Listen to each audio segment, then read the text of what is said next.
kan program en tu te la li swa Krista min chi pai khan puk chewani tun tum Krista Avanga Hlawhtlingte ti huna hian pathianin kan du na le tong tai na te changa kom tur du om tak mai min pele ta a an ina nge mai kan kom theido na kan lom hle ni ama hi kan shede ufur mai theya Lal Dingliana ania Indian Foreign Service IFS Rtd ania tuna hian Mizoram Information Commissioner Chief Information Commissioner ani meka ya chanchin ngai nom tak takania anun te anchung ka chanchin te a posting to na te testimony chi sang sang kan ngai thadon ani angai nomina beng war thak in a hlok thak le ang ti kan ringa chuwang chuan ngun te vin lo en ula he program in en chung hian local son lo turin kan ngen chewani ama Kawmna kan han nei tanange puding te hei ina nge mai kan han kom thei tur chei kan lom hle maya i buai boxia kom che ha kan du boxia chuwan chuan kan ron len chil top mai che hun thatak min pek thewangin lom thu khan shil phasa che ni ki po kalom khop mai pathianin hetengin hun rem chang hun taka min penin ka hria amaro chu kum somdi pasari fel mizor ma ka mumal tolo wangin tong te kan thiam mumal ha tuma nalwak lawa thir tu tele angi te pon min hret thiam ka base ya chu kan soilol du ni ani tira introduction kha min han pela family background demo khoi chuak ngei ni pi le pu tang te po khan chanchin ngai nom tak tak khai in nei ni ti kan shia a tuna I Hlawhtlin na po hi thla tu te a khanin enge a chan kha mo credit khai pe sang he ni ti kha kan shia chuwang chuan in chung ko lo chwa na te du tu kha min han shil te phot mai na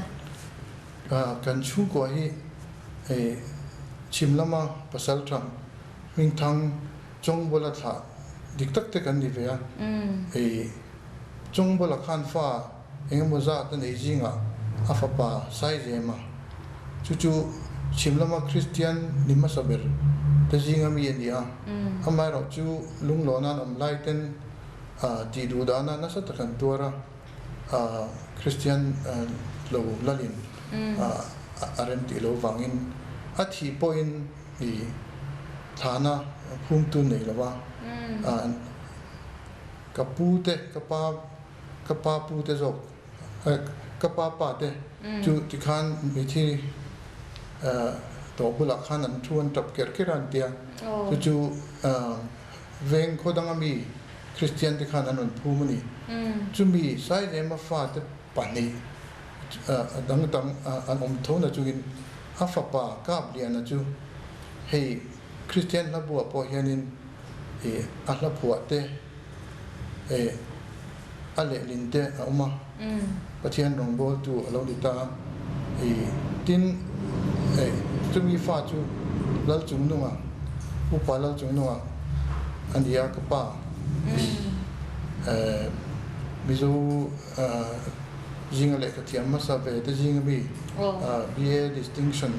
page ni ma sa vera 1944 tuna BA ti omhayan BT anti thina BT ma sa vera ni chu wang chonin Lunglea High School din tu te jinga mi ni pa ka headmaster ni line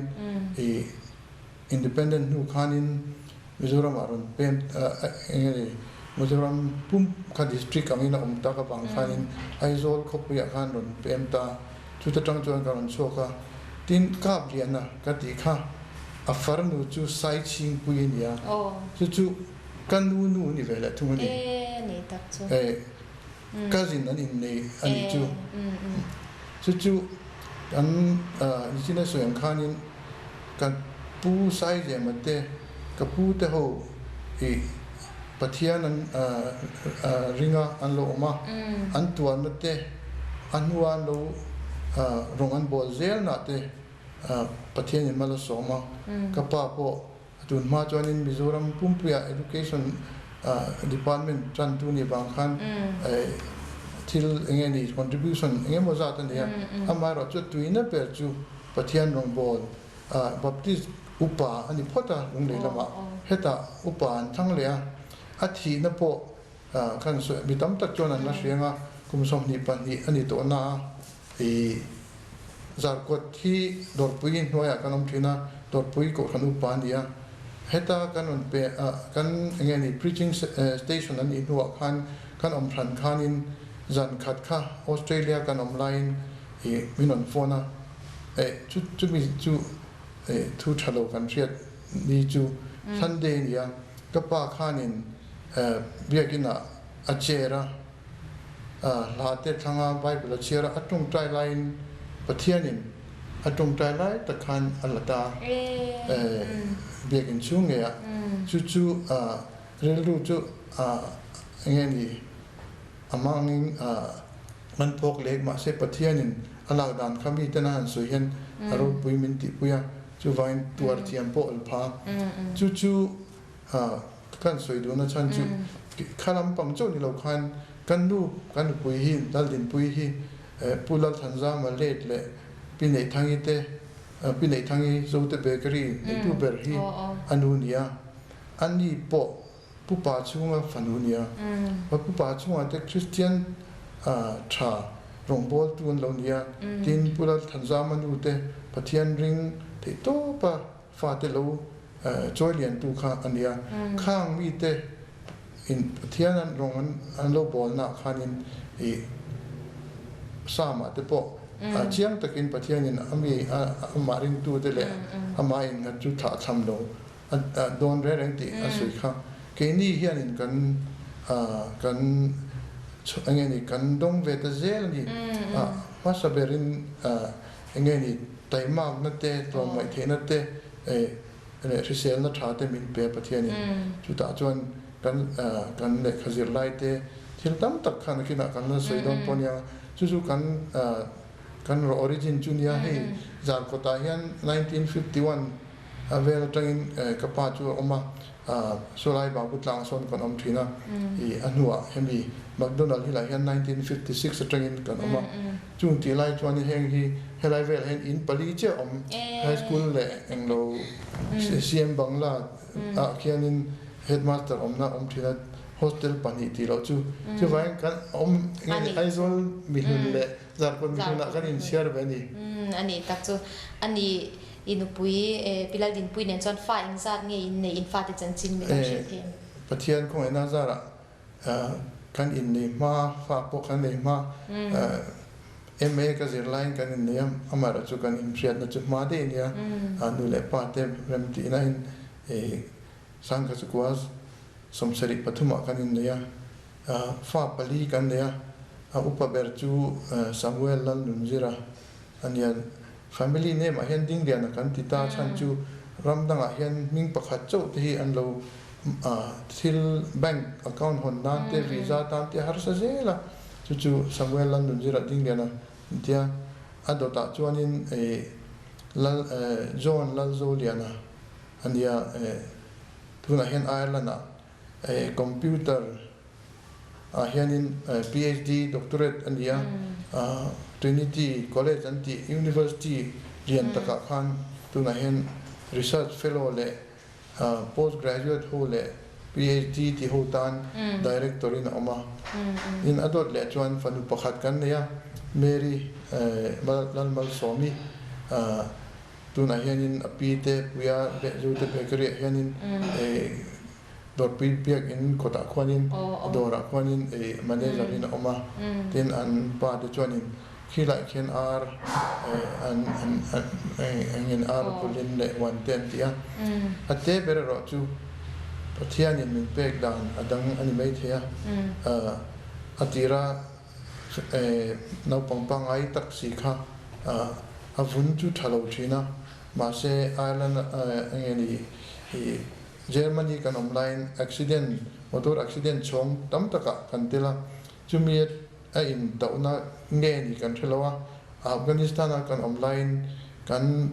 private car in lunaram ani wangin boma pok tawaka ta khain kema pok thi thela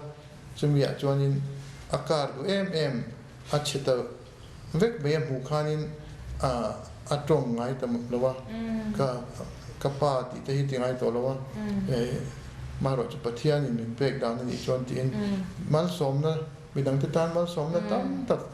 thlen ve chu na kina te pok na soinga special child in nei ni mo John upaber kha kho yangi om samuel upaber chu kalo soi ya tu na hi chuan ki Mizoram University omve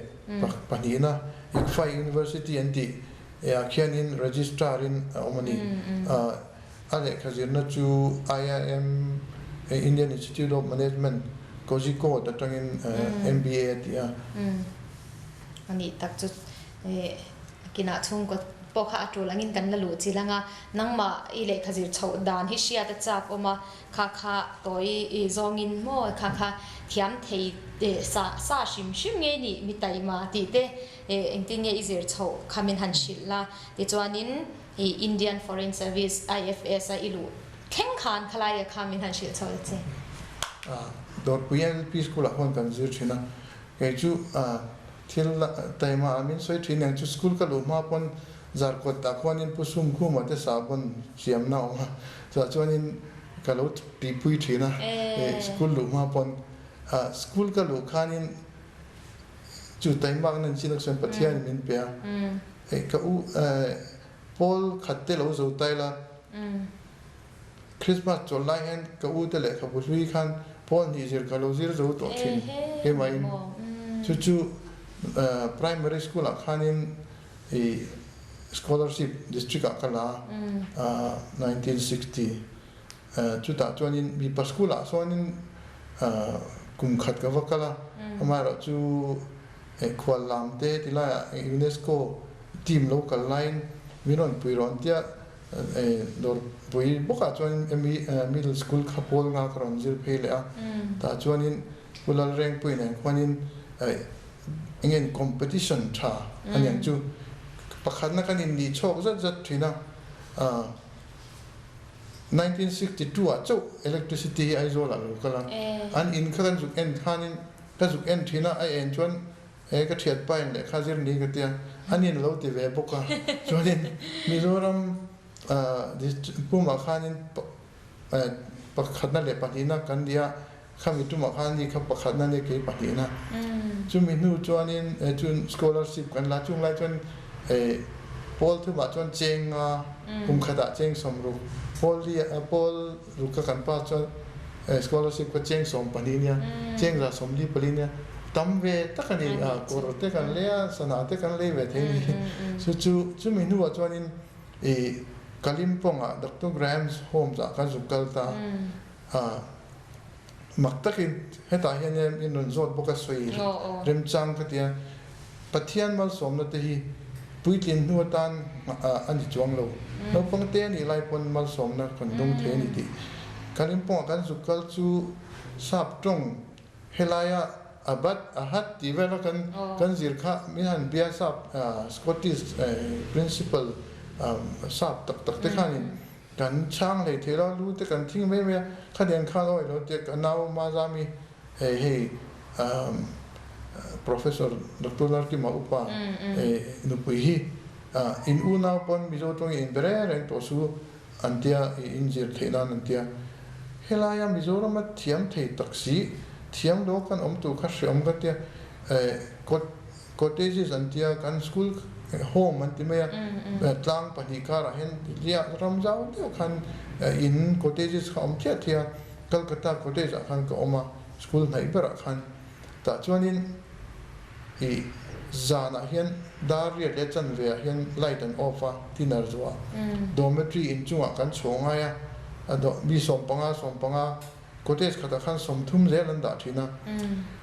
ke khanin zir lovin ko om thelo kan zana hian staircase hian light pakhat tuk lo nan kan house parent te kha chuan ei zo kha anin an ti thina ta han le kha ka zir thina pathian khoina zara pakhat na kan ta zela hindi le english han kawi de chok ti lo chu makhin ti lo tu ka chu akum le khanin chu tak chu diamal som na ka don na chu akum le khanin blanket samaran dana thin room kha anti ruaka kema tan room min peringot idu to kin zero min tia chichanin tikhanin double promotion min pe poka ta ma se kami double promotion kan tina ka kaina khan Bengali te kha milai na kha chon an lo zir sia A group oma B group ama khan B group oma A khan Bengal ramani poka Bengali lo zira tahan kathiam reng silo Bengali chu ta chon miracle angmen pathian atho alam lia I kan hu tunu mis data khanin ni khachu min kowa Bengali thiam silo tuition ka pe du che tia madam poisa ka nei chu tiang tuition man ka nei lo chu ngai chuan pocket money tan hianin kan ka pa ti khan chenga meron ton thina school strict ang to kan ya chenga pokhat tam pa se tuition pe tu la tu khan ka thelo ka tia tuition ka pe tan poisa tan ka ti poisa la turing ka te le ne email and la it time mak dan te win tran pui future ta hin engem wa bright ti ka tran pui ve the dan che omin ka ria ka ti long in house parent te zot la chuna ten na kan thok thin te mela room ti fai te lunch line ka ti lai khanin ka zir tir theng ching em ti wa zot ro tia kan va ti khan kan house parent te kan lo lo me ma mak te wen Bengali khanin somriat panga percent ka mu theita ani tak Bengali so kai ka chung te chunia ka ti kan len nuwa chu hian puitling kan in bal som na kan dong amati turin no pang te po hian kan lo dong thei te ra ti tin pathian a hian ka in mat ve thina chung kan kalma po chuan sam som thum pasari hi ka in ha anani tu thleng pon tin kina kan la soi thonga na thona po khan chu khami boina khalo om tasia kalimpong han kalzom theloram boya khan aizo la hian St Paul za son reilo te kan lut khan bazar te kang ta kan u te phei chu del sil chara bazar ma te na khan an oma ankal to ka pa kha sorkan ha to kan sia ka om puya ma se ki tu na biak in om na hian hostel te ma khang te po ka kang ta ze ka ni geni po ka ngai ta half longa senior Cambridge course tang khan metrica ka ti tani ma se chu ta po chuan pakhat na vising khan ka ni ta sia metric ka exam don khan kanu te khan ram nge ram nge ni la om nep tu to lom tin ka pa ama chu om kha tha lowen tia an ho khangai ta ke metric test ti ngai sia ke mai in ka lua ka in chum chu pa tharuk chung metric test ka ti ma khan test na khan ka ro pass thalea aizol center amin exam an phala ta chuanin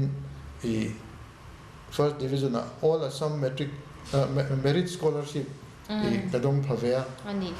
chu mi do chuanin ama chuan engineer ni te ka du deu ma se engineer na nei lo ten tam sia pa te po khan an tia chu ti mi puita na tho hi ka du ka tia doctor kan yang ka tia pu science ka zir lai khanin final exam a khan utok kha kan an chloroform man ti kan zaya a pheta de mai si thi chu kai utok po kan zai thei lo chuan machine te chuan te ka ti don lo ka tia drawing hi ka ti ve thida ka thiam ang renga chu ka zia ka chu ka professor kan Lal Dingliana ila zo lo tia sar ka khoi don to lo ka tia medical college po seat ka muwa ma se khawu to ka pathian ni manga diplomat ni turin ka kong milo an saka chu hostel a khanin MBA ka tilai khanin Australia lok na new hostel a kwanin Kawmna second year kan line Irish brother Viera te brother Shanana te le Ganguly professor Ganguly de khan prefect ta min du tat meni chu second year ni si khan third year te control ngai kati nge ni kati chi intine yang kati ka resign ka di la ka pa khan ti ro alo nghe ni alo mu thui ni ang le khabua thil tam ta ki sir thema se human relations hi khata tang khan zir don lom tia final year apidan PA owners ka tia ka ti lo phare wa chan chu 10 khat in swal te bank cheng te ka control an ngai zel wa de nangin daru ka khara ngai mo chu ha thak ro tu ka le kha zir le the ro chon BA darana tumera BA pass chu khan pass ta chon MA Delhi ka zir ta kan MF previous kan line kan nu nen hian kan in nia chon fa kan i lai khan MA final ka tia khati lai khan UPSC tan khan form ka fill up exam zo ka kalo huwa thakha le chan ve che zir na hun kan ya coaching class po ka lovin amara chu ka mamo ma Saint Edmund College na ka vadila kan lang ha lang che ma se kunga UPSC exam tur mi lo min tia ka du lo ka ti sia chu ta pidikis high school ka vadila I over qualify mi lo ti box ya club na te ka di lo khan puti ke to chung khan ti lawang ti sia ti khanin ma se mak takin ka exam khanin chu ti lai chon IFS le IAS hi category 1 ania IFS hi interview asang zo ka mak zalin ya IAS atum cream of the service anti thin khati lai chon mo minan dua foreign kalte har sabuka ta khanin achung bera IFS ka da IAS khan IPS ting ka da thave ka class 2 service te poka da fikani ma se pathianin min tran puya exam result as toizon soita haron chu khanin ka vaya khan ka tling veka written kan ting khan interview na khanin Delhi amin ko na khanin medical alo tela ta chuanin kamit kha hei claiming kalo color blind yang engemo thil dot anti khan phek som vel nu khan ka murei the talwa min la sangta kamit kha laser ang ten anti ka makhik ka tladon ani hi ka tia ma se voi sen devin medical board kha anti zon kan kunga ka vakika nge lu don tia pute u min reject don mi ka tia ati he tian kamit te midang anti vesilo anti vaka ka tia IPS le IRTS Railway Traffic Service and Signal te mukten kha an khan har samai thia poiti su horo thamong takin antia chuan silonga ang ka hole then result tak aron chuak khanin su katling tak me mi a har sa dewangan ti po chuan ni tin ta thawa ta vaya tun thengen kala da traffic ka kum somli chong kum somli ni don to tu nge ni pathian kan lama tan chuan le ama kanin ma chuan kong om nge thin ni ti a chiang ka chiang ve khop me it's on pre university le BA mo khaju Saint Edmunds Shillong khani zota te chuanin MA Master of Arts khaju Hindu College Delhi anita te chuanin sang khaja ko somsari pali kha UPSC exam ma Indian Foreign Service ikhan khaju anita tero khalai khanin a bachelor khaju 75 khan kan luta 75 batch kan to avaya tling khanin I first option kha ama sabera ida kha ithang ta nia to I khan na chan chu foreign na han khami nge nia khati lai khanin category sang ber ni wange nge IFS thang na chan ani lo chu lom interview po ta pom in zo ta mo anglo Delhi ka zirlai khan international students house akwanin he pulal zar le na rin thlehi am thina hostel te kan ilo lai khan bin bi khwala mo chu anu chuan ka chang ve ta akum le pu wan hela chief secretary ta hi kalomi khwal ve le thunga khan intran pui ton ani chu khati lai khan African te nge ni rang arab ho te khami hostel khan an Indian kha pali panga vel chok kan amani khang atang khan biram chanchin thriat te kan duwa amara chu an soi le lokla interview tura min ko khan coaching class po kala ngai re na silowa coaching class center then khat khan kan lo ko changchen tia ma se kam hu khan ni Delhi ka thlen khan ni khat chok kan ni chu vai Rouse the circle patron Nichan de Poron Karo Center, Ekadulo, Patian, Hetty, Tang min Freud or adopting in Freud on Yankatia. Macadeo to Landing station, Gawati station, Chilon Kanam Trina, Takhanin, rail car delay, platform like a wounds or a can in any interview guide, he Chafa Hama. Real Taiwan kalau share zaman je kena tu tin kam pujuang ate na kathenga kawai interview don khan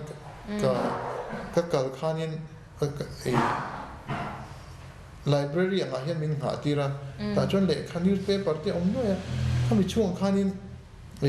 cyclostyle paper pakhathiama foreign service an du chu miram chanchin thredu mi culture ti tu kha aloma ka chiara kan lut kha englo engeni lal dang te ka pingan sa ka pu lal dingliana alia ka ka nervous na zong ka pu ta ka mi han zota initially so om che kan Paris London na te kal du wanga mi intia ni lo ke chu Africa ka kal du ni makhin ti lu tu ngating intia kazir pui te tam tak te omnania and culture te tribal te non be ka shadu long solkana toxin ka vai chon ka dia khang te po kha atang kai ta ni garin ziron zon han de ro pui le mai chu coaching class po kal mi alawa an han king pop thei phei ka chu voi khat na le ngal mo vai han kin pathianin atan pui che thin lung du zong a pe che ti chiang he maya ti chon ram sang hi engzat nge i om to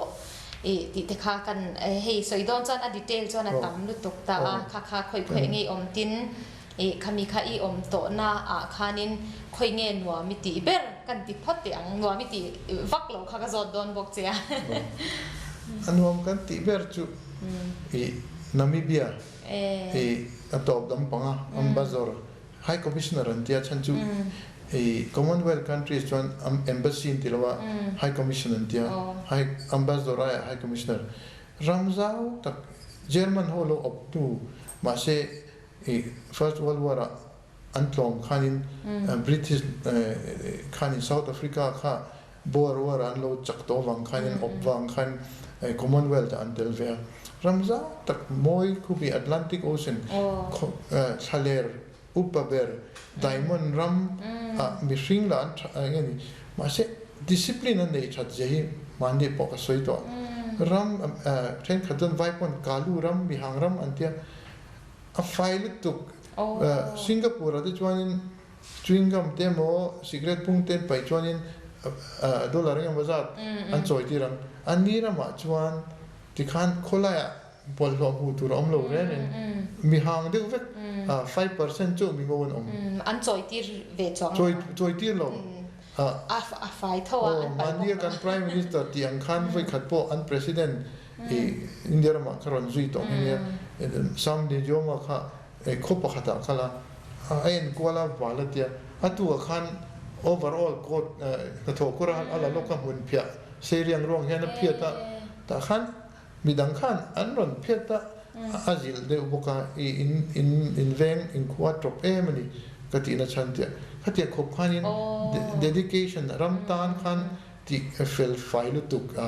chu mi ram chu ai sahwan timela wildlife khan anama an engeni an wildlife reserve mo ito santi chu Mizoram Island 22,000 square kilometers in here. In Mizoram, 21 something in here more. Chuta, to map it 80 well, and then saying, a site is a table night, the kind of one of the Kajon until the Han can luta a African hat and see air condition, can accommodation kha kan buka ti khanin kan riak thina amaro chu fencing back kal oi lo nia hey discovery velan hi live in kan hurem thei chu anuam tak kan fa pa chu autistic tan te khanin a thalu tu ka kum som po mela Mizoram chu nei lo tai la suta ritar nei po nge ni omlen kan tuang kan thian pa German pa po ma ase Mizoram kan ngai ve an ni ti chuan ram engzat che an in kan soinga kan tran somsari pa ka kan zoma training kan ti khan Silonga te Simla te assistant commissioner in kan oma magistrate power te kan nei ve kan foreign minister YB Chawana kan officer te foreign service mi India ram an thre pasatur ni an ram dangan kan main ti khan ram pania district pania state pania kan oma back tang in anti velo very in country chu kaminu khanin September 1977 akhan Russia ram khatilai chon communist lutu Soviet Union dilai khan kan ka Russia nia ram khatilai se potila chumi do ta chuanin Ethiopia ram Bible at po himo to ta tangin Germany khatilai khan East Germany le West Germany omta Indo puya banga in then bang khan temporary city in Tibela Bonn University city akhan an khopui lo nia Bonn akhan ama chumi do ta chuanin Delhi aron om tolan tia ma se chang chianen chu kan nau kha khatilai khan accident kan to hu khani boka Delhi ta chu posting hi a in anglawa ranking po chun Afghanistan kan kaltani khatilai khanin Soviet ho optiti puppet Afghan ho kha ruan rela ma se ramdang atangin hey America tangte Arab tangten ti chwa khan tuma indolai khan ya chuchunia ni china ka soi bompok ate katkar te pochiat khan Afghanistan tang khan Delhi a kumsom pakhat kan ka rampalia kan kalkwanwa karon oma chuta chon director antia helai director ni lavin joint secretary noi en kamuna vendia chon director rank oma chuta chonin director node antia Nepal Bhutan le Dalai Lama affairs Tibetan ho enkol tu hen kama kum ni pok an man khan ka fapa kha a autistic ti kha an theta chuwa chonin ramdanga ikal da tur jong ron tia ram somli pania kan zia ka posting kha nang mani in zona nga yang arem chang kan jong an tia autistic an ti khanin posting junior level a chuanin board in antita ma se ambassador chu promotion ni law posting ni ta khami kha adang de prime minister te foreign minister te president den an approve ngaya kuda kan chu kala tu te khan an lo agree ngai boka khami alo lower level an ti lai khan an lo ti felvek to minister sign me to tur khan ya ma se dingte kan ti dang lam me don bi America ra ma that per chuan tia khati kadu lo khapa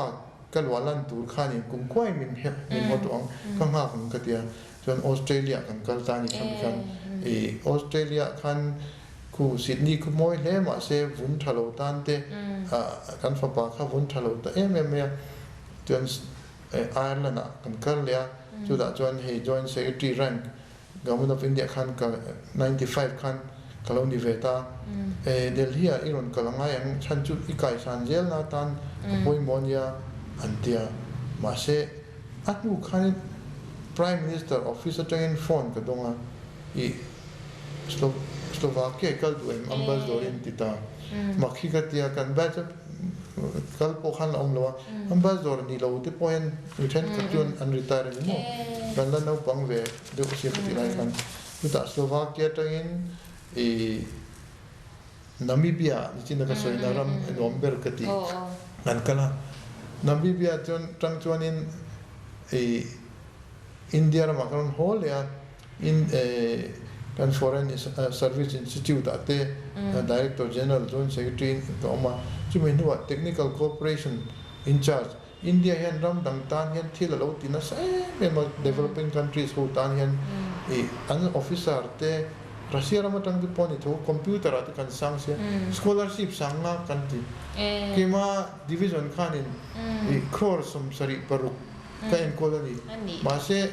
chu ai zau kha kan ministry hianin Bhutan at kwan hydroelectric station tinan petopa tuile englo tlang ram nei Russia kami kan leibe le thungta chu tiang chon India kan ministry na to hi chi sang om ta mo chu kum thum ka tia del hi khanin ta chuanin Bulgaria ka om ta chu ta Bulgaria tang chuan Bulgaria chuan additional secretary kan hi pan to a tin Government of India full secretary rank grade 1 of IFS di September 2008 kan ya chumi kara chuanin hemi North Eastern Council hian om turin cabinet atangin foi ni minon te maro chu china kan soi to englo kan foreign minister thin tuna president kwanin min kakal kha min ui ve ta alom amang renga chuwain Mizorama ngani chwa nai tu kha kan be sei khanin ni talwa kan Namibia Bulgaria tang khanin Venezuela kan lat posting ni chu masing ati Venezuela ka kal then khachuan an fate America ra ma ten oma anin mai te khawang te khan ni china mase minon ti tak ka deal box lo idile mi ten te deal lo mase pathian in remalo ro tan yang paisa saving te kan nei thena le oil lampa kan ma mo em ka omlai khanin details we har so me thia India ram tan khan oil field te kan zuk lo agreement kan zuk sign ta oil field hi Sakhalin Russia ram ate Sudan ate Angola ate kan zuk invest India ta ang khan acha chu India hian kan ma mo za som li po kan siam lawang ma se khatia leiringot ka chuna do se paisa kan sen da tam berani ta mani tang kan nei chon chumi agreement kan sign chon kum som ni pangatan barrel kan nei thin ang kha ni tin sing sari kan nei theini ani tak chu ama khan kan lo import khas barrels noi kha le sing sari le sanga ania ma se chu lein mo commercial khan chu tiang te chu kan zuk ti thea chave sa khan chianga kha mi mak ve tak kha darkar sari po ding chungin thu soi thenia ke ni jun choka lo kan kal ruk ran sal thin lai pun kha pa de kha fu har salu tu ne ma se oi lam khan kan tia ka dara he ben thuk ambassador kan oil field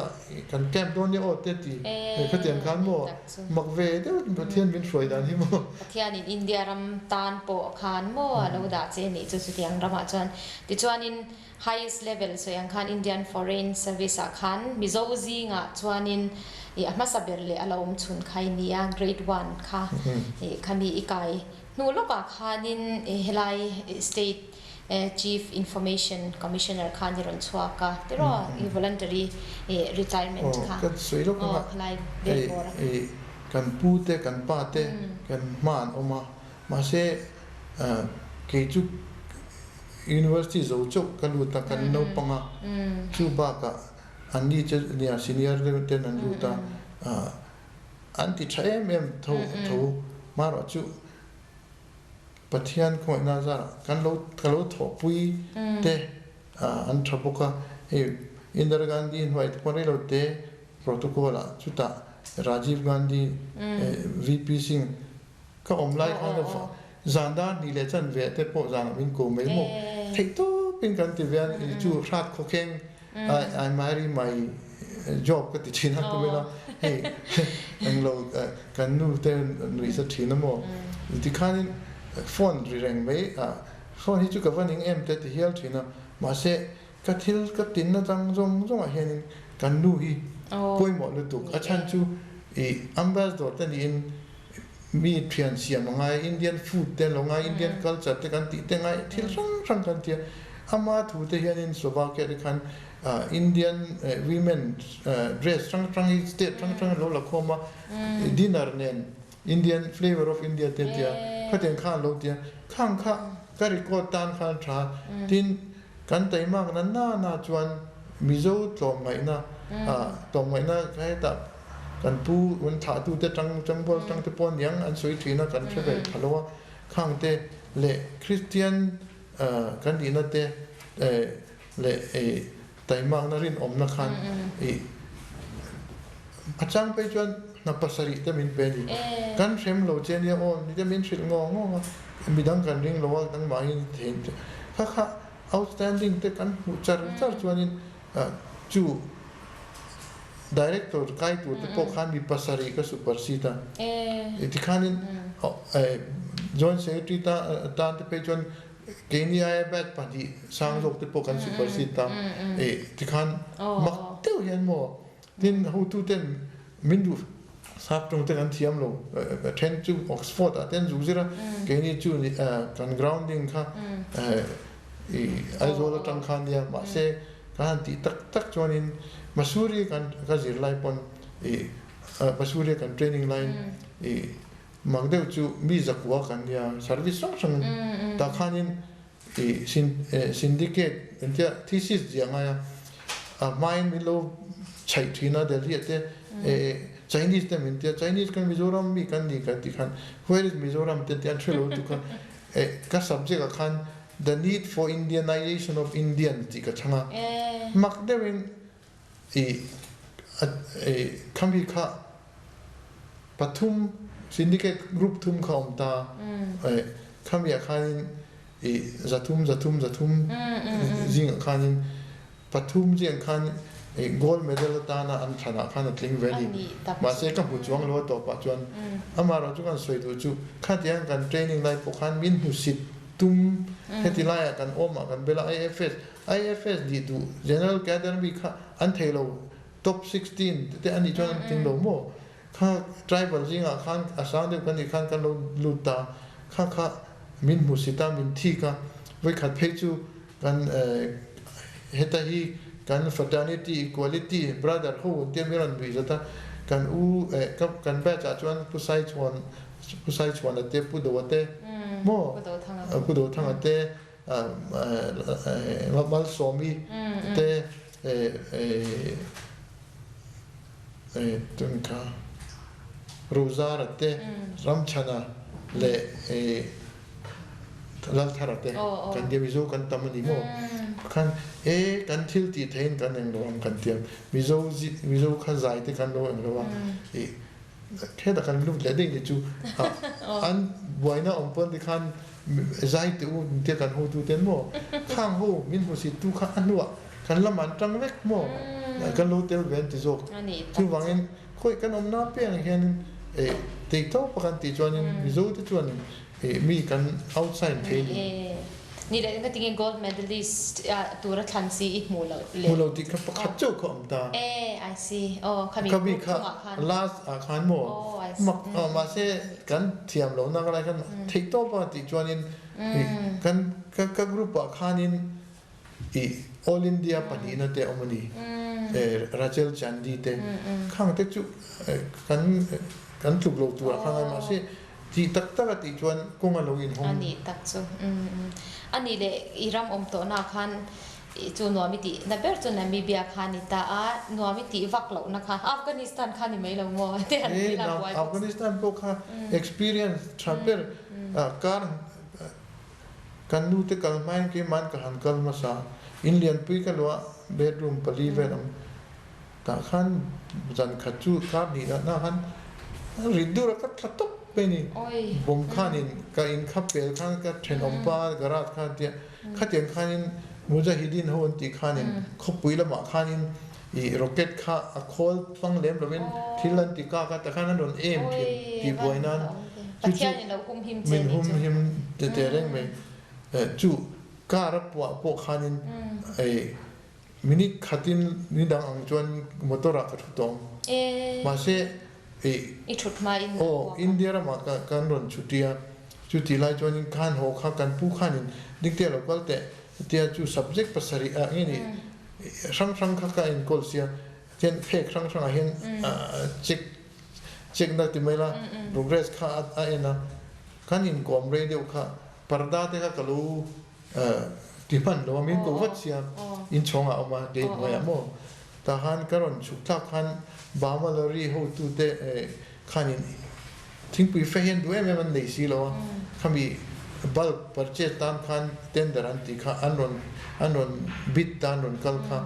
กับผู้กันลงห้างแรงเช่นเดียแต่ชวนกระรุ่มมาข้างกันรู้ตาอันบรีฟเคสจังกันที่กันแซมเปิลจุดที่อันห้องเจ้าพวกตัดดูร์ไม่หมดกับปาร์ดากับบังเตอร์รอนตัดทารุมว่ามาเสปาร์ดากันหอนโลวังขันกลาสเตอร์รอนเปิดตลอดเฮลัยเห็นปะเขาอยากมาเห็นนวมตีโลกันเลยโลวันนี้ก็เองโลกันอมนับเพียงฮีประเทศมินรวดตะกุมทุ่มกันอมโดนอีจวนข้ากันอินมิโซรัมเตกันอมโลนั่นเลยตัวไงนะพวกที่ไม่ขัดตีไล่ขจนอมโลอัตโตปะจวนนี้กันอันรวมกันตีเลยไม่มากันอมนับเพียงค่ะกันชุ่มกันจิรจุอีกกันรวมกันติดตัวนี้เทียนตั้มเทียงเปอร์เซียมตัวนี้กันนาเทียนเสียมันนี่พวกlocal วิเลยดิปโลมาจิงอ่ะอีมักเดวินช่วงอพอจนสุดท้ายอะไรนั่นก็อมไลน์ที่กันเอเชียนรัมจงไอโออินดับลินดิปโลมาติกแอสโซเชชันอาคารบินดาพอตาวัยลีประธานมินช่างนี่จูดิปโลมาจิงอาคารนี่กันสุรการพวกขันล้อมลุตุกโมอาจารย์จูมีมาลินพะมุดอนแต่ละขัดที่เราค่ะ President of Dublin Diplomatic Association นี่ก็จนมีสมรีดัง diplomatic ก็ช่วยรำช่างอัน factory เราปุ๋ยเต็มมีอันที่ละอันยังไงนี่กันวันดีเลยใช่ไหมอันนี้มิโซรามาอิรอนชวกตาค่ะยังไงอิรอนชวกก็รอนชวกก็จูอามาโปคานินเราชวกจะจูยังไงนี่2002คานินกันสุรการมินเราดีละ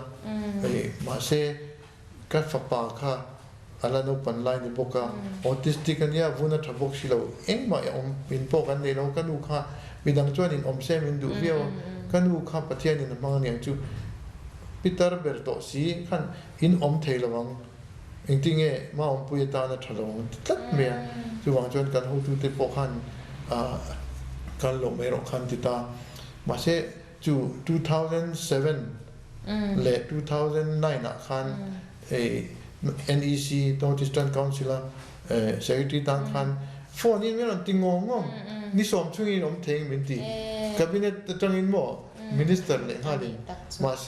ประเทศนี้อารมณ์ตีเราจนเอ็งมาตีเทโลจู่ๆเฮติตานเฮียนินเวเนซุเอลาคันกัลตูคันมินตีคันโลกให้โลกมีอะไรมาเสอเมริการำเตเนนเตอันโลอินเองมังไงบิกโลอเมริการำโอ้ยละงาเสียอเมริการำ supply ตู้เรียนเบลคันเดจาเวสค่ะแต่ดอลลาร์คัน restrict ตากันโหลดค่ะ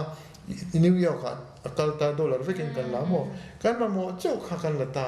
จู่ๆ force saving กันเนี่ยให้มีกันอินสักนานตามที่เห็นประเทศนี้ไม่รู้เรื่องรู้ตัวอย่างจู่ตาจวนนี้ตาคันนี้ถ้าทุ่มเล็กกันคันนี้ให้มีราหิโลรวกตามาเสกัตานคันสุรการ approach ข้าจากทักอาจารย์จู tribal จงเสดูข้าจงไอโอเต็นกุมทุ่ม ministering กันเดลียกัน ministry บ้าค่ะ foreign office อาสมเสรีเวลกันได้นี่โมข้างมีจงrepresent ตุรคานินให้ tribal เสดูข้า commission เนี่ยนะดีลตุรคานก็ออกมาข้าตาเละมิโซกันเทงะกันเปรมนานเห็นหน่วยสมดีปังอาที่กันมังนี่เวเนซุเอลาบัลแกเรียตั้งแต่เวเนซุเอลากันนั้นทิเก็ตประคัตก็ first class อ่ะเจงส์หน่วยงานเกี่ยมาตันกันนูตันก็ฝักปะตันโมกันอมปุยแต่ปนิตันหน่วยสมดีปังอาบุรวันเองโมข้ากันจุดแทนขันอีวันเล่โลมินติกระดูโลโมก็ฉลองกันเดียจุดตาจวนินอนุคานินพุทธนักข้า information commissioner an ni po hi chief secretary rank information commissioner chu mo tin chief chu election commissioner le supreme court judge ang khan in equada kha ani po kha lo retire on se iron kal thei chuan ti khan meron Sri Lanka khan in kan lo ngai tua kan zonga ta khan in nang ma hi tra kan ti tanga tin opposition te po khan nu khan chanchin bu te pon je kha min agree ke ma kha chuan in enge ni rol enge lung ro takin an ti an ti khan ha ti khan enge ni le ma disappointment te chu ma se impact to chuan in ram tan thei to kan ti tu ni tin he phu takin tin result chu ve zelin kan ria ni mina po the durdarshan ate po kan so ya khateng khain RTI week te tu ma lo mai lo ka kan ti mo min ti pura mi puin mu thei lo hianin RTI hianin corruption aveng ni mi thil decision ate sarkar na thokten an film phurpha tin enge ni application sangru chuang an lo ti to ti thil tam ta khai chuani mo mi then khat until bulo tur an pek lo kha ke petura kan ti wangin an hu pha ve hang te po kha alom ve lu tu ani tak chu irin ai ni tui chho viau mai ni mo tui cho kum thum kan lo ti ve de to kan soi la ti kum thum ka lo kha mo hulai thariat ve la ka lo kha khan phalo te mai lo soi te ve RTI ni he kan han she chho viau kan man bo kan hang tangkai khop me ya hemi a hianin soi don kha chan i subject pui ber khan ni don ai phur don boxia kan soi manangi mo corruption chung chang i ve dan mi han shil te i conviction te po mo kan ni china ka soeng khan Christian kan ni na te hi ti ringot po hian kan embassy am na pena Christian lo ten ta min ring min be sei amaro chu kan diktur ni mo ta khanin Sydney at po corruption kan consulate oma kan hu tu te khan ti fai turin min ti ni 1990 khan aha thang mi pon min hua min threaten te pon oma se hoi takin kan tia khang khanin plus point khalo ma ka nge ni tu ma kan perfect lo ma se hemi la ma na hi chuanin thei to pin kan lo film pura khang khari ko ta om ve ka heng at po thlem na chu om tin thil ngai zam bi pon an ti lom ti te mo hei chu nge ni heti line ti dan ti kha kan ti lo ngam tur ni tin punctuality te khaten rong khan chu corruption dona ni ti dona chu ni thoma se a ven na jok ma ma nia langtlang sarkar he ka lo ngai to ve thin dan ne a in bil boka tin ala thara tam takenan thlo chu awareness kan ti te po hi na thona ro pui ve taknia ka ngai poi mo tak mo chu 2005 tang chu khana ma se India ram pum pe phe chu han ngai to la minister gen tak te zel te ne no a tan ti tu te chu kan ni lo ma se khami information lak chu tang khan til dik lo sarkar le mi pui he te in lat kha tu a chon khati khan a in zo en kim zo thei de thoni mo te ti lo chu kha wang khan in corruption hi chu ni nge ni om lo na chu om big lo ma se Finland ate Sweden ate 1766 sangka seri sombur paruga RTI ang hin lo nei de to ram corrupt lo ber ani tat me ni mo chu lam India ma chuan 2005 kan dia amara chu India ram hi tu 6th century BC khanin RTI ang de hi an lo nei to ni ma se kara khanin British wa te kan ma mi pui information hu te kha tal tum nge ni man ruwa nge ni weapon ani ta minan vadila pe thelo tun ma chuanin thil dik lo po she leva zot ta se helai ka soina lo mi indiram pum puya newspaper kha e application po kha an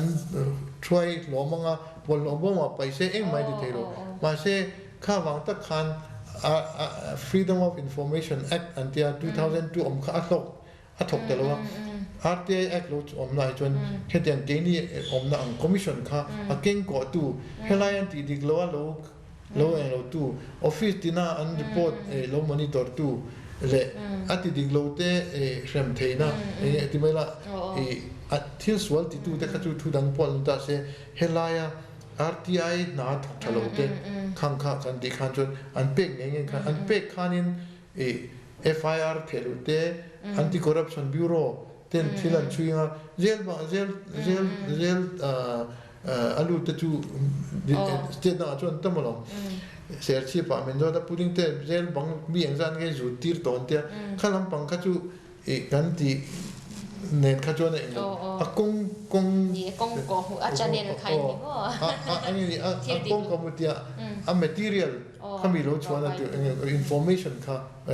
lak chwa tir tu kan ni tani chuti chu hemi a commission a thok te po in poi bo hle don ni chu mo a commission a thok te kha in ani na turang taka thoka dika corruption po film ni kha ngai don ni chu tak chu nya kan ti tu ne kha Christian no alo in ta alo in zom ta ka tin chu Christian in bekin ate an soin ma se kan nun pui tur ni ke ni chu Christian nun bekin ani ko han ba kan office a khan mania RTI wi kan te khan kan chief minister za om tak khan so chanchin what point moi the information commissioner mi corrupt lemlet nei khatiang kha an om thiang lo ati top mi chu kan lak pon kan fingerprint te kan tia khatian soi kha kan lom ve ke ni tan po challenge ro pui tak tu ni ruling party ti chau khan lo min than non khan chu opposition ma se mi pui tan mi pui sil riat nan khan kan na ro pui tak ania tu na yan chu tam tang newspaper te pon mang mo mang tang kai chu example sang aman soi seng lo ka tu munda kan soi tu tin to tu ma ro chu mi pui hian mang se srive se kan chan vo ni kan right ani right RTI ti ten ria se ni R kan lo right to information ti kamo I right ani ti kan lo thelo wa ka local ti kan RTI te pu RTI te ti me ma se nge RTI act kha lo kha la mu re lo te po khan om ta chung chu lom ni ti ni hanin nge ni kan ti tur nine ni tamom lo min te ma se khat dar kwa kan tunma kan lo tuna chon dar kwa chan ka thenga dar nga ngat inge ti thin te computer a khan state dang an ti tur tam ta khomani mani lo ka commonwealth human right initiative khan kumtin hi commission trang an lepse ni atlete sa chon Mizoram le Gujarat le Karnataka kha le central in the commission mo kha chia khanin kumtin annual report dia engkim kan thilti te tar ko tam te an ti kha miron engeni miron fakveni mo midang kha an engeni lepse mai point lon warning ang khan te mo amar ti dik lo te pon nei tho ke te kha mi engbi nge CIC ta na point ti te kha le mai chian TM ti te kan an tingun lu tu mo ke te khan lo ti chiang lo kan zu khila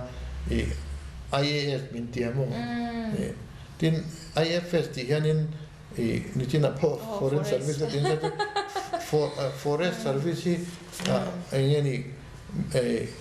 ai officer sang ni thua mar kan ka father in law te po mizojing ama sabernya ma se IFS ti ve khan helai ka lo om nu yan magdeu de win ten khatin min lo IS nu pakhat po junior te si khan lo hoi sang deu khan en gather nge dia tia gather kan nei le nan tia forest service initiatia kan ni lo ke chu foreign service aminia 1975 batch ambassador kan di line so ngen selection committee minti angin karon chu kan ni katia sar ti ta chan chu englo ngen ni 2002 batch mani khane ke ni 1975 batch no ani tak Shit, recognize lo hey emotionally disturbed children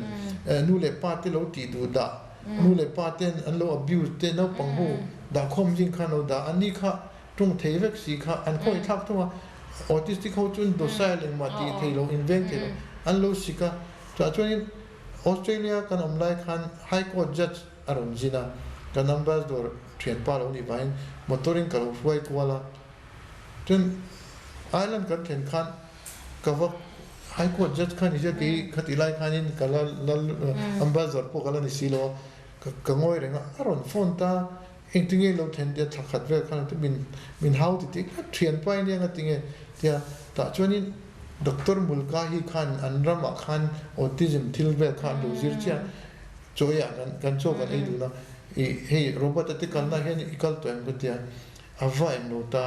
ava inspector report khasiama tin vai tha South African tha pakhat kha MP ni ve lo me khami kha Labour Party minia coalition a khanin hey kan fate chanchin kan soi khanin min ke ni chu kan pem le me ma se in autistic children who tan de tang ngai te pathian in among kha fresh tu voin ta lo khamo khoi mi nge ne ti ta kan fa pa hi autistic ania chu tian khate in onias trasa special therapy ti in omantia anu kha Jamaica vel media thai tam takhi alu te po Europe lo ren Latin America tanga local kashuna temo anira ma chun por saibe de kalo tamen man lo chak em mai sia atu ka anon phone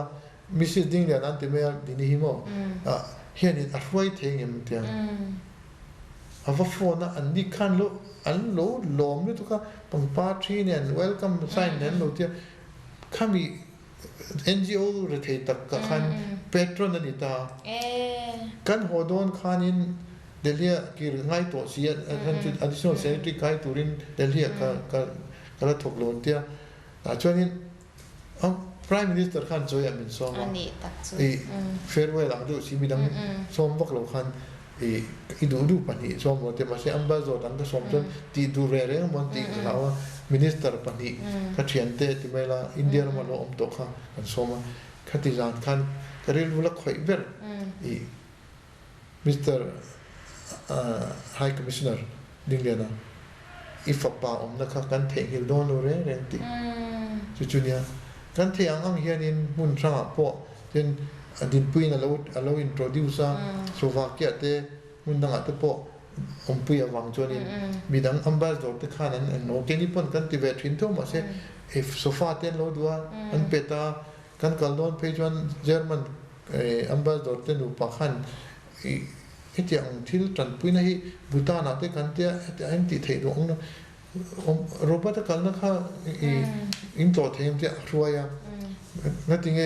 student in nei tlem tin motor an pick up na tur te kan nei lo te motor te ka pe khan an tiam ta khatian khanin pathian khanin maum puya wang hin mal som na te kan tumber chu kan experience ta tagin Mizoram apo autistic an omti kan ria mache spastic society ten thei to man tia khatian a sang khanan engeni ala omlowa chu school te khatin kan tum dewa pi ten raman lo pe nei boy chon masikong kha om si lo tun na ya khanin lo om khan autism shiat zaw nan khan kan amai in tan po ni che hey aizola te kan venga te po walban lo som paru khamani amma andu chuanin le veng dang bi po ni se tin Olympic ten ne ya walban lo ho thlenna te nei mang lo ti te pi khum te hian an soya kan tan ang chon kan tang ve ma se engma kala ni theilawa tuna ka na hian engma position dang chel theilo mo kha wang khanin อันนี้เท่าพวกเขากรุ๊ปเต้นดูแลปิกนิกโมอินตินั่นอินหันเซียมตีได้กันเซียมตัวอินกันสามโมปีพูดกันเตียงตินกันฝปตานขันชัดทูไลขันมีดังตานขันดิเทตูขันจู่ๆรำดังจังที่ปนกันวันจังเวงติเตมาเสเดลฮีกันอินเนเวชุนแฟลตกันกันเล็ดตัวเมลว่าลุมบกะจู่วางจวนกันเทียนเริ่มตีนั่นยังกันตีรีรัลตาสุรการกันรีพอร์ตเด็กกันจู่ละจู่พูดถึงแต่อินเตสาไล่เตะเรามาเล่นที่ไม่เนี่ยเช่นจวนว่ามาเสกันโหดเตะตมาจู่ข้างกันฉันนั่นเด็กขันจู่บินจู่กันสนิทกันอันนี้ตักจู่ตีจู่มีดังตามมาซ้อมนะอะไรวันนี้กัลเซลนี่จู่ตัวนักพลันนิเซลโดนบอกว่าเล่ตบโดนลำหันในไตละมิโซรัมปอนะยอมชูงินมิโซรัมปอยรังคีทีนังติการิงาตินเฮลัยอิลุหัวปอจู RTI มังอินโมติขันที่ตั้งตักค่ะinformation bomb ใครเนี่ยอาเชเบรใครเนี่ยงาเองอีหมู่ดาน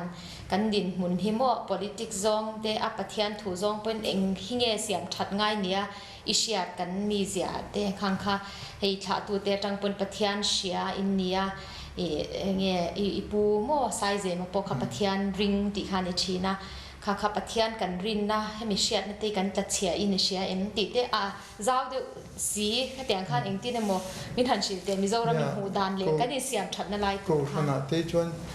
Sunday School Junior Class เช็คกันนี่ไซพอลพอ KTP YMA กันนี่มันโลกชกแต่เด็กเสีย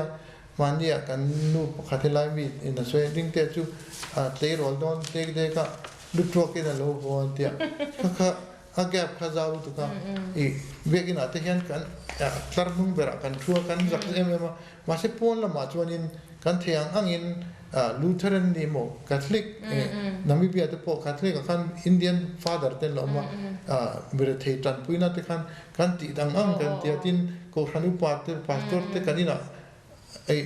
ดิปโลมาติจวนกันโลอมเทเวเดว่ากันโซมาติกันติคอมนาติกันเดียมาอมปุยนตรอมไตรถินบุกะขัดแย้งขันอินมังเวียเดลีกันอมเตปอนจังจวนพูดปิดอาจจะมองไม่ทันหลอนเตจก็หุบพูดตัวกันเดียร์ทีนะนิวยอร์กอาจจะจวนสุรการิมินตีระยูเนโนเซาท์คอร์ปอเรชั่นนั่นตีจวนทุสอยตุรินโซไลเล็กพูดเรียนเพื่อส่วนอมเฮียมินคัลตีร์นี่กันสิ่งนี้เด็กกันนัดที่นักขันมินสวยตีร์เวียกันสวยเวียไม่มาเสียเดลีพูดปิดหันหลอนคัสตรงเทียมบุกที่เรามาเสียตัวไหนจวนกันออกมาซอยอินอีรอนสวยจวนที่ที่ให้ส่วนนั้นตั้มตะกลอมาดูตูร์ตั้มตะกอมามาเสียเกี่ยมันนี่เฮียนเช่าเฮียนินนู่นเล็บป้าเต็มอาทิตย์ที่เฮียนรุ่นปุยกันในจวน example กันในจวนกันอมจวนินกันทั้งทัดตานเฮียนป่วยมันก็เสียทินเงี้ยนี่อายุปัจจุบันที่อมโตเราคุบเมียว่ากันก็ละเกนินไว้ดูป่าอินซุยอย่างเมนกันซุยกันอิน single file กันกันไลน์ผลิตเองอินไก่กว่าท่ามีสุดทดปนป่วยที่เราโม่ถ้าอย่างข้านี่ให้อายุปัจจุบันที่อัตเลมตัวให้ที่เสียมชัดจุงไงก็เสียอามาเราจุพิลป่วยหมอก็เสียจุมีนักปกเสีย island mentality ให้ไล่จั่วอินที่ไอ้ตัวนั้นช่วงนั้นช่วงเวทแต่ว่าช่วงแค่นี้จะพอเองมานี่เราเองกันช่วงค่ะมาเสกข้าการ experience อีเดลีจังเดลีที่การอมโลกแต่ละ IFS ก็รู้เราไม่เทกติเราคุยสาวที่ง่ายตัวนั้นที่จนอินเทอร์เน็ตเต้เที่ยวตั้งมากันมันชัดจวนนี้เซลโฟนตั้งปน BBC เต้งเข้มไอ้เทเวตจู่กันวันเด็กนี่จู่อิเล็กทริกปอมโลทีวีปอมโลอันนู้นพอทีวีลอมชุนกับบังลาเทศแต่นี่ไม่นี่โมเดลีดาวข้าเราดูตุกโมกันโฮตูเตเดลี Prime Minister Office อาจจะผมมินโกที่ในเงี้ยไงด่านกันเนี่ยชุดที่เฮ้ตาเดลีทีวีกันนะชุดที่จะ black and white เฮ้ตามิโซรัมบังลาเทศตา color kan en thesia Ziaur Rahman kha Indian president mote kan ti me ni mo khatia ka khila prime minister office in min ron ron turin experience kan thredu tia ingai dan ka soi vel long me mo chu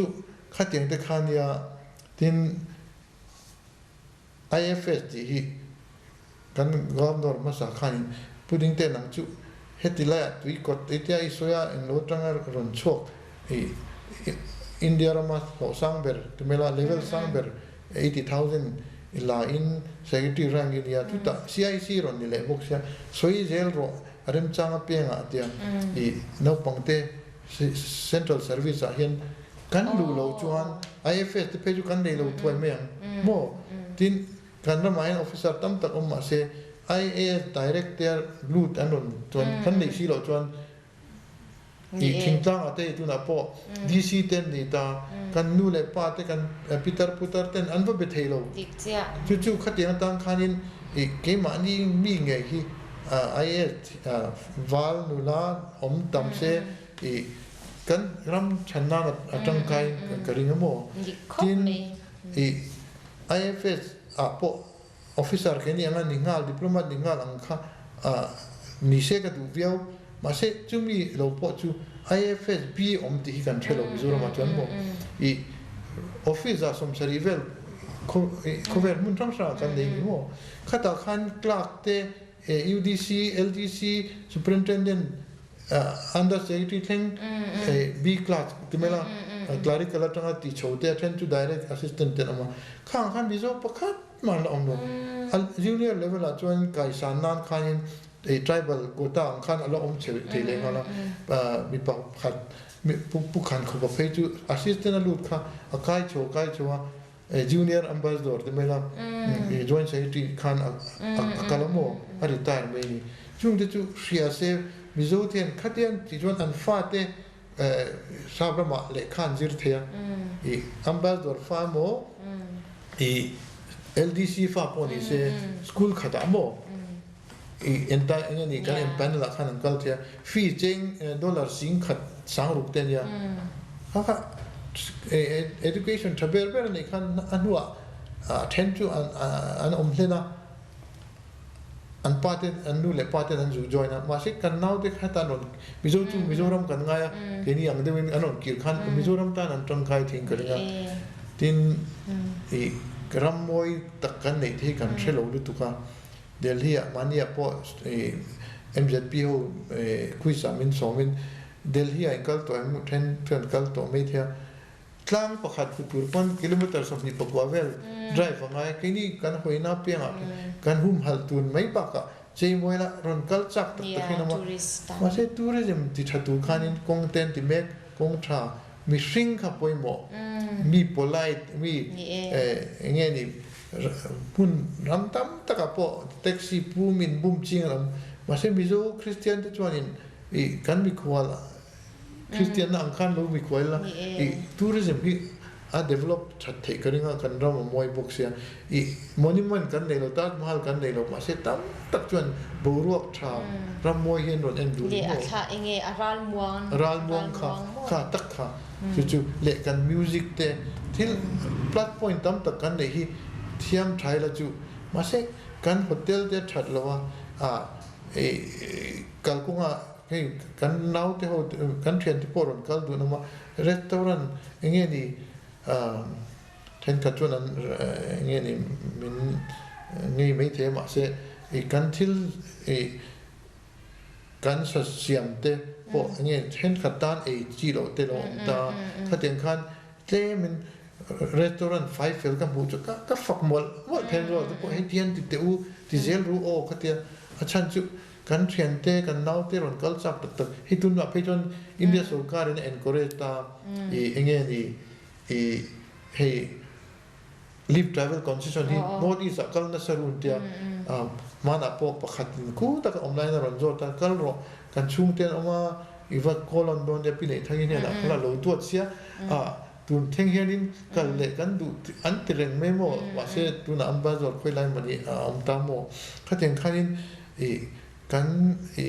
nge ni kan lifestyle hi tam tak chuan an admire ma se athalo lam kha ve khang kha kan film khur tur nia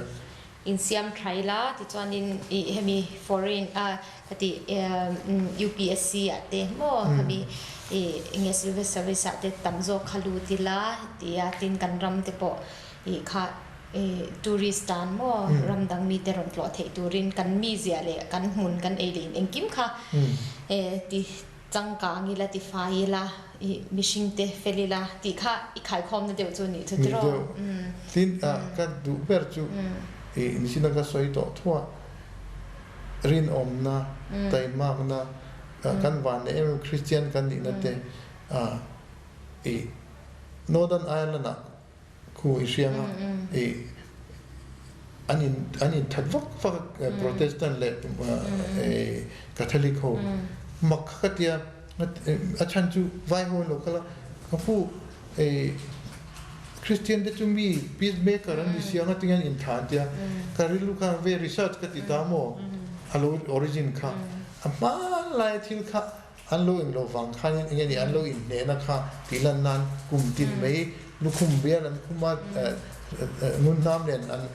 mi venga intinan zar ko khan chan mari khalo ne se mana an vadeu so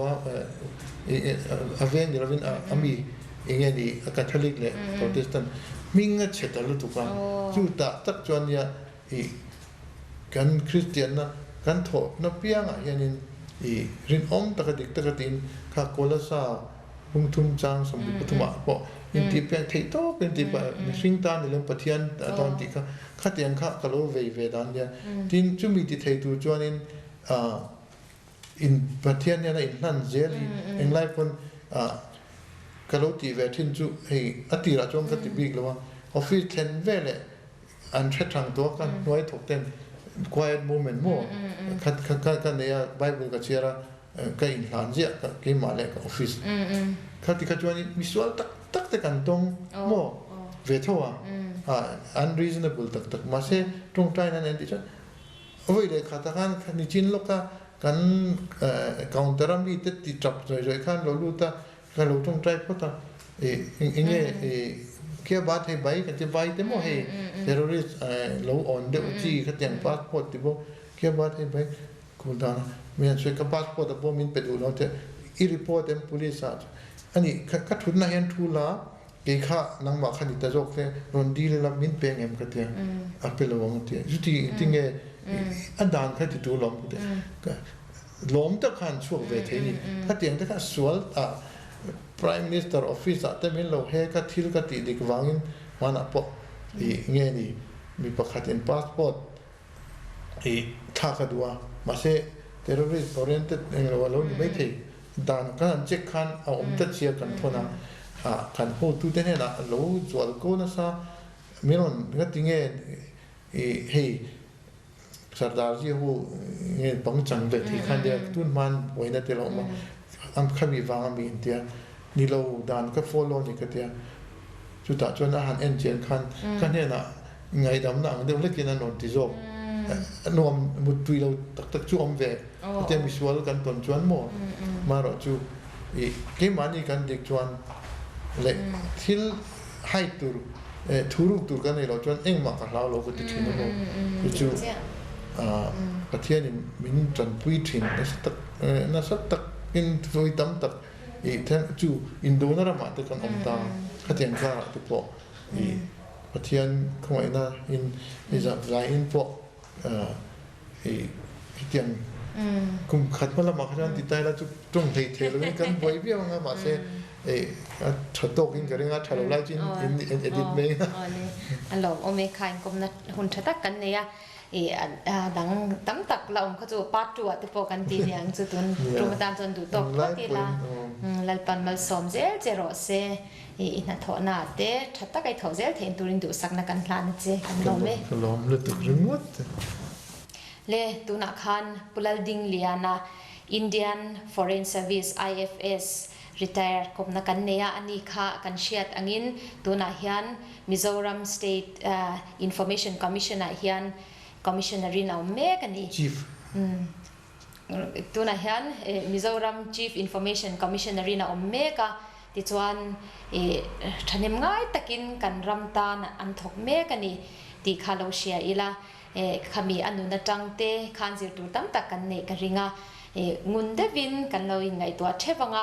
pathian nen chuan engkim ti the ni ti sia in ke mani mazon thewa kan narin taka thoka hlotkin na neya midang ta na mal som na ni vek turing kan hanin somani lalpan mal som vek cheu ro se